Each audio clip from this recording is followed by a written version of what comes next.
오늘 우리에게 주신 하나님의 말씀 디모데전서 4장 11절로 16절 말씀 보도록 하겠습니다. 생명의 샘과 10월 24일 월요일 말씀 젊은 지도자의 영적 성숙 함께 읽겠습니다. 너는 이것들을 명하고 가르치라. 누구든지 내 연소함을 업신여기지 못하게 하고 오직 말과 행실과 사랑과 믿음과 정절에 있어서 믿는 자에게 본이 되어 내가 이를 때까지 읽는 것과 권하는 것과 가르치는 것에 전념하라. 내 속에 있는 은사 곧 장로의 회에서 안수받을 때에 예언을 통하여 받은 것을 가볍게 여기지 말며 이 모든 일에 전심전력하여 너의 성숙함을 모든 사람에게 나타나게 하라. 내가 내 자신과 가르침을 살펴 이 일을 계속하라. 이것을 행함으로 내 자신과 내게 듣는 자를 구원하리라. 아멘. 사도 바울이 젊은 목회자인 디모데에게 하는 이 권면들이 마치 이 경험 많은 아버지 목사님이 이제 막 목회지에서 목회를 시작하는 아들 목사에게 사랑 어린 권면과 조언을 하는 듯한 그런 느낌을 받습니다. 12절에 보니까 이 디모데가 상대적으로 나이가 젊은가 봐요. 그래서 내 연소함을 성도들로 하여금 업신여김을 받지 않도록 하라, 이런 권면을 하고 있어요. 이 이야기만 보자면 이렇게 무시당하지 않도록 너 권위를 잘 세워라, 마치 이렇게 이야기가 들립니다. 이걸 잘못 들으면 이 사람이 권위주의에 빠질 수가 있죠. 그러니까 나 무시당하지 않기 위해서 이렇게 사람들 앞에 권위를 세우고 이제 그런 어떤 잘못된 방향의 선택을 할 수도 있는데, 그런 의미가 아니라 그 아래쪽에 더 이렇게 권면의 말씀이 이어지죠. 그러니까 내 연소함을 여기지 여긴 바 되지 않게 하기 위하여서 어떤 노력들을 해야 하는지에 대한 말씀을 해주고 있죠. 그래서 오직 말과 행실과 사랑과 믿음과 정절에 있어서 믿는 자에게 본이 되어지는 방향에서 너의 영적 권위를 세워라, 이 말씀을 하고 있어요. 젊었을 때에는 이렇게 설교 잘하고 말 잘하면 이렇게 목회 잘할 것이라는 생각이 들곤 합니다. 그런데 목회제에서 목회를 할 때 말 잘하는 것으로 목회를 하는 것은 아니라는 생각이 들어요. 그것이 사실 설교를 잘하고 이 가르치는 은사가 출중하고 하면 이것이 사실 굉장히 필수적인 요소이긴 하지만, 결정적인 것은 그 설교자가 혹은 목회자가 말한 것처럼 사는가, 성도들은 다 그것을 보거든요. 사람은 완벽할 수는 없죠. 그러나 이 말한 것처럼 사는 그것을 보지 말한 것만 듣지는 않아요. 그러니까 짧게 보는 사람들은 어떤 설교에 은혜를 끼치면 그 상당히 은혜를 받고 좋아하기도 합니다. 그런데 목회라고 하는 것이 관계가 길게 가잖아요. 그러다 보면은 숨길 수가 없어요. 사람이 신비주의적 삶을 살지 않고서는 이렇게 다 삶이 드러나거든요. 그럴 때 이게 행실이 전한 말씀과 연결되어지지 않고 따라가지 아니하면 이런 얘기 나오죠. 말은 잘하는구만. 이런 얘기 나오죠. 그럴 때면 모든 이 말잘함과 이 천상의 말들이 울리는 꽹과리가 되어지고 맙니다. 이런 부분에 있어서 저도 상대적으로 젊은 목사에 들기 때문에, 그러니까 사실 보편적으로 보면은 제가 젊은 목사는 아닙니다. 나이가 이제 50이 다 돼가는데 아직까지도 이렇게 보는 분들은 아이고 이 젊은 목사님이라고 막 그러는데, 사실 이제 제 목회지에서의 이제 이 평균 연령대가 다 60, 70, 막 80 이런 연령대에 계신 분들이 많다 보니까 상대적으로 제가 젊은 목사인 것은 분명한 것 같습니다. 그러다 보니까 아무래도 저의 연소함이 업신여겨질 수가 있는 것이죠. 그렇기 때문에 지금까지 목회하면서 많은 조심성 있는 이 말씀이 저에게 많이 도움이 됐다는 생각이 듭니다. 사도 바울이 디모데에게 하는 이 권면이 마치 저에게 한 것처럼 제가 이 말씀을 받으려고 노력을 했거든요. 그래서 사랑과 믿음과 할 때 이 사랑의 요소, 사랑하려고 노력하라 하는 거죠. 애쓰라. 근데 저에게는 사랑이 없어요. 저는 그렇게 사랑이 많은 사람이 아니거든요. 저희 어머니도 제가 목사가 된다고 하니까 야, 너 네가 어떻게 목사를 하냐? 제 형님도 네가 어떻게 목사를 하냐? 그러니까 형님은 같이 자라오니까 너같이 이기적이고 그리고 너같이 공격적이고 저희 어머니도 어렸을 때 저의 모습만 기억하다 보니까 네가 목사를 하면 야 성도들을 참아줘야 되고 막 그런 말씀 많이 해주세요. 근데 어, 다 맞는 말씀이에요. 저 스스로는 사랑이 없어요. 그렇기 때문에 늘 집중하는 것은 하나님의 사랑에 집중을 합니다. 예수님의 사랑에 집중을 해요. 하나님께서 나에게 행하시고 나에게 주신 그 사랑들을 묵상하고 생각하면 이 사랑이 나로부터 나올 게 없는데 하나님으로부터 받은 사랑을 생각하면은 그래도 나올 것이 있더라고요. 그래서 늘 제가 집중하는 것은 하나님의 사랑입니다. 하나님께서 지금 나를 얼마나 오래 참아주셨는가. 누군가를 향해서 참아줄 일이 생길 때면은 하나님께서 나에게 베푸신 사랑에 마음을 굉장히 씁니다. 그렇지 않고서는 이렇게 마음을 다스리기가 쉽지 않아요. 목사도 다 사람과 관계되어지는 어떤 일을 하기 때문에 어떤 이 마음의 상처를 입거나 어떤 대하기 힘든 사람은 역시나 마찬가지거든요. 그럴 때면 하나님께서 나를 얼마나 오래 참으셨는가. 나 같은 죄인과 연약한 자와 원수된 자를 사랑하시는 그 방법을 지금까지 생각해 보면 하나님은 저를 함부로 내치시거나 막 역정을 내시거나 몰아세우거나 그러신 적이 없으시거든요. 그럴 때면 그리고 또 너무 오래 참아주시고 왜 이렇게 나한테만 이렇게 오래 참아주시나 싶은 생각이 들 때가 많아요. 그럴 때면 못 참아줄 사람이 없고 못 기다려줄 사람이 없고 그런 생각이 듭니다. 이런 부분에 있어서 사랑하려고 많이 노력했던 그 기억이 나고요. 그리고 믿음과 정절해 했을 때의 믿음은 제가 목회를 하다 보니까 실제로 이제 저보다 신앙생활을 더 오래 하신 성도님들도 계시고 그리고 믿음이 목사인 저보다 더 좋은 분들이 계세요. 이런 생각을 해봐요. 그럴 때마다 이 목회가 이 권위를 세우려고 나 자신을 막 믿음 있는 척하고 막 이래서 되는 문제는 아니더라고요.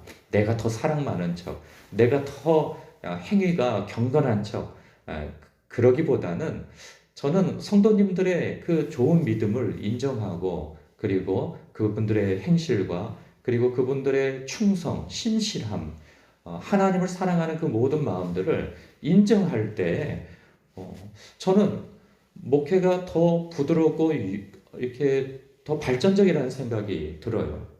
그러니까 저의 믿음도 믿음이지만 성도들이 가진 믿음을 제 믿음이 부족할 때에는 성도들의 믿음이라도 제가 얹혀가지고 가는 거죠.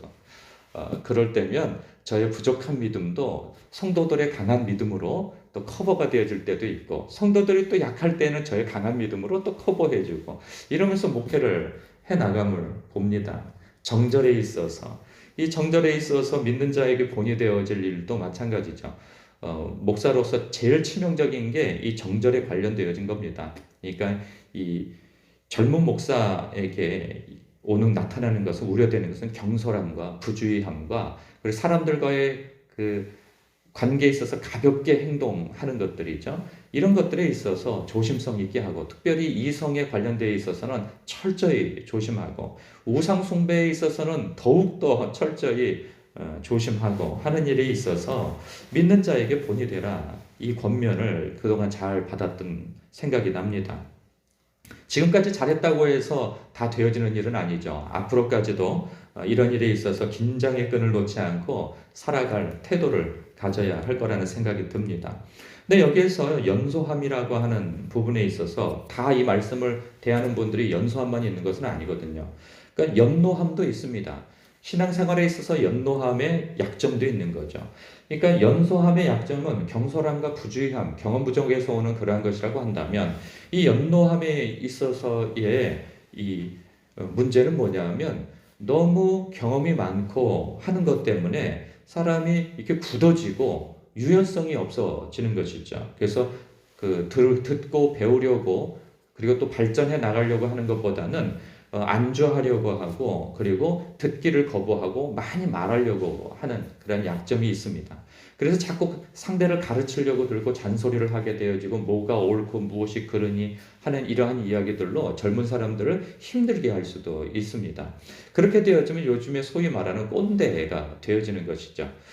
그렇게 되어지면 이렇게 연노한 그룹과 연소한 그룹이 이렇게 갈등 관계가 되어지는 경우가 많이 있습니다. 그래서 연소 한쪽에서도 연노 한쪽에서도 이런 부분에 있어서 조심성을 가지고 성숙, 우리는 다 믿는 자에게 본이 되어져야 할 위치에 있는 것이죠. 목사는 성도들, 직분자들에게 본이 되어져야 할 것이고, 그리고 직분자들은 이렇게 평신도님들에게 본이 되어져야 할 것이고, 먼저 믿은 자는 나중 믿은 사람들에게 본이 되어지는 그러한 일에 있어서 오늘 이 말씀이 다 묵상되어져야 할 것입니다. 그런가 하면 13절 내가 이를 때까지 읽는 것과 권하는 것과 가르치는 것에 전념하라 합니다. 이것은 목사뿐만 아니라 이 모든 성도가 다 전념해야 할 일인 것이죠. 우리는 다 왕 같은 제사장으로서 믿지 않는 사람을 대상으로 최일선에서는, 그리고 믿는 사람을 대상으로서는 저희 목회자 같은 사람이 늘 하나님의 말씀을 읽는 것과 그리고 이 읽는 것에 대해서 깨우친 것에서 성도들에게 바른 권면을 해줘야 하는 것이죠. 그리고 가르치는 것, 이 하나님의 말씀, 복음을 잘 가르치는 이러한 일들이 있어야 합니다. 근데 이런 부분에 있어서 우리가 많이 읽고 많이 안다고 하여서 아무나 붙들고 권면하고 가르치는 것은 삼가해야 하는 것이죠. 제가 목회를 하면서 깨달은 것은 뭐냐면 사람들이 가르침 받는 걸 그렇게 좋아하지 않는다 하는 것입니다. 그러니까 누구에게 내가 허락하지 않는 사람에게 이렇게 훅 치고 들어와서 가르치려고 든다든가 뭘 권면한다고 한다든가, 그러니까 보통은 노파심에서 이렇게 선한 마음에서 가르치고 그리고 권면을 하고 그 사람을 생각해서 하는 것이지만, 사람이 마음의 준비가 되어 있지 않고 그 사람이 허락하지 않는 상태에서 가르치려고 들거나 권면하려고 하는 것은 큰 신뢰가 아닐 수 없습니다. 그것은 심지어는 목사가 성도에게 대해서도 마찬가지입니다. 성도님이 편에서 내가 가르침 받으려고 하거나 권면을 받을 그러한 마음의 준비가 안 되어져 있는데 목사가 보기에 뭔가 잘못됐어, 그래서 그냥 훅 치고 들어가가지고 이건 이렇고 저건 저렇고 이렇게 해야 합니다 하는 것도 이것은 큰 신뢰가 될 수 있는 것이죠. 그래서 이 부분에 있어서는 참 조심성이 있어야 한다는 생각이 들어요. 이 사도 바울의 권면처럼 읽는 것에 힘써야 합니다. 하나님의 말씀과 그리고 하나님을 알기 위한 그런 노력과 사람을 알기 위한 그러한 인문학적 노력을 끊임없이 해야 할 뿐만 아니라 권하는 것, 가르치는 것, 이러한 것들에 있어서 조심성이 있게 권하고 가르치는 그러한 지혜가 있어야 할 것입니다. 그래서 14절 내 속에 있는 은사 곧 장로의 회에서 안수받을 때 예언을 하여 받은 것을 가볍게 여기지 말라. 그렇죠? 이 디모데는 과거에 이 장로의 회에서 안수를 받아서 그리고 어떤 예언의 말씀을 통해서 목회자로서 어떻게 목회를 해나갈 것이다 라고 하는 그 은사 그리고 예언의 말씀이 있었던 듯 싶습니다. 그런 것처럼 저는 이렇게 누군가 안수를 받아서 예언을 받거나 하지는 않았어요. 그러나 제가 받은 말씀은 있어요. 그 말씀은 뭐냐면 예수님께서 용서하시면서 베드로를 주신 말씀이 있죠. 네가 나를 사랑하느냐? 사랑한다면 내 양을 먹이고 내 양을 치고 먹이라. 이 말씀을 저는 목사가 되어질 때 받은 말씀입니다. 그래서 말씀을 잘 전하고 가르치고 성도들을 사랑으로 잘 목양하라는 말씀으로 받아서 제가 뭔가 나사가 빠질 때면은 이 말씀을 다시 생각하고 하는 이런 말씀으로 제가 받거든요. 그런데 여기서 은사라는 표현이 있어요. 이 은사가 가볍게 여기지 말라는 것이죠. 은사는 쓰지 않으면 점점 소멸되어지고 사라져갑니다. 그리고 하나님께서 주신 은사가 분명함에도 불구하고 그 은사를 쓰지 않게 되어지면 주님께서 나중에 분명히 그것을 찾으십니다. 내가 너에게 허락한 이 은사, 그 은사는 지혜가 될 수도 있고요. 그리고 물질이 될 수도 있고, 그리고 건강이 될 수도 있어요. 그리고 복음을 아는 어떤 부분, 섬김이 될 수도 있고요.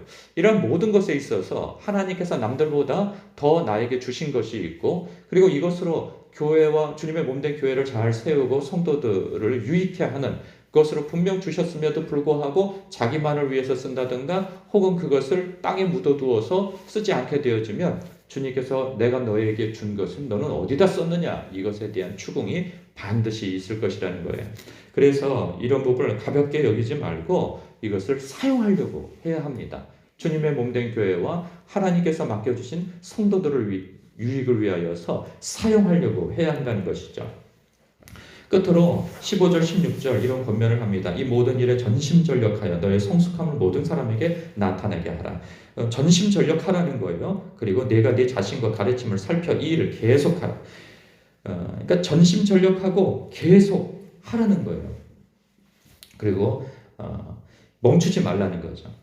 목사뿐만 아니라 모든 성도는 예수님께까지 자라가야 하는 그러한 성숙의 목표가 다 부여받았습니다. 그래서 우리는 죽을 때까지 멈출 수가 없어요. 표대를 향하여서 사도 바울이 달려갔던 것처럼 우리도 성숙을 향하여서 달려가야 합니다. 근데 성숙의 그 종착점은 나 자신만의 성숙이 아니라 나의 성숙으로 인하여서 나를 구원할 뿐 아니라 다른 사람을 구원하는 데까지의 성숙이라는 것이죠. 그래서 우리의 성숙은 꼭 나에게만 멈춰 있는 것이 아니에요.